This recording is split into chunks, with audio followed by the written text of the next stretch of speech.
Okay, let's begin. Child labor.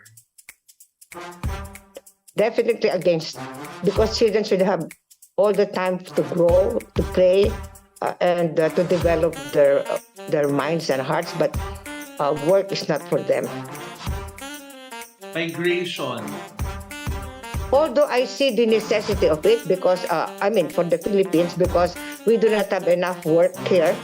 But in principle, I am not for it, because it sometimes really destroys family relationships.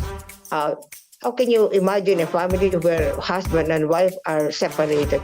Even when they are together, there's already infidelity. How much more if they are separated? And how about the children?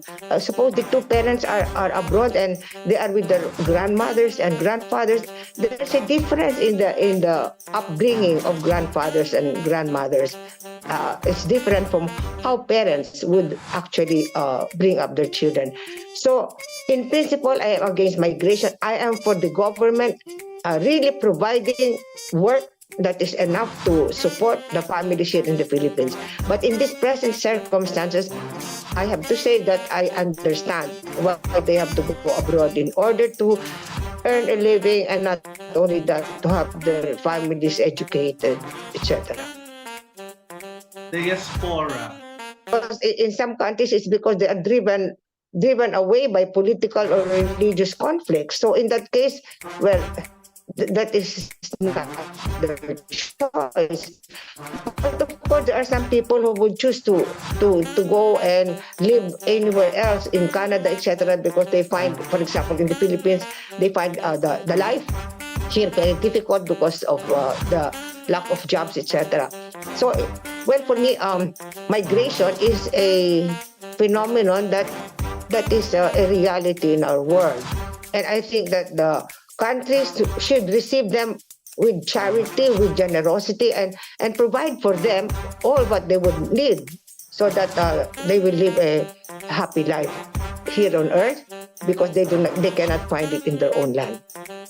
Technology.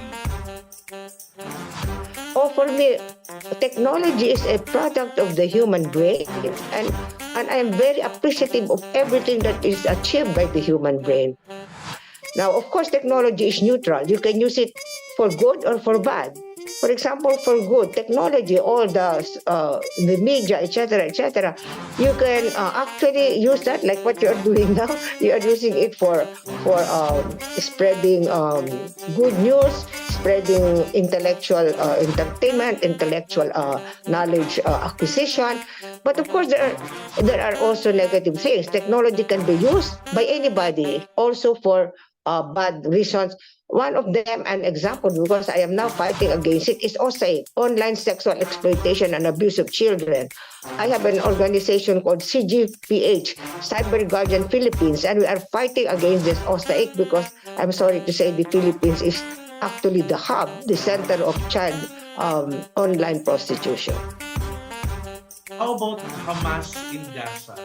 You see, Hamas is a terrorist group, no? We should not consider it as though it were representing the Palestinians, although they are Palestinians. So I condemn the terrorism that Hamas has done in invading Israel, and really, what do you call this, raping and killing children and old people.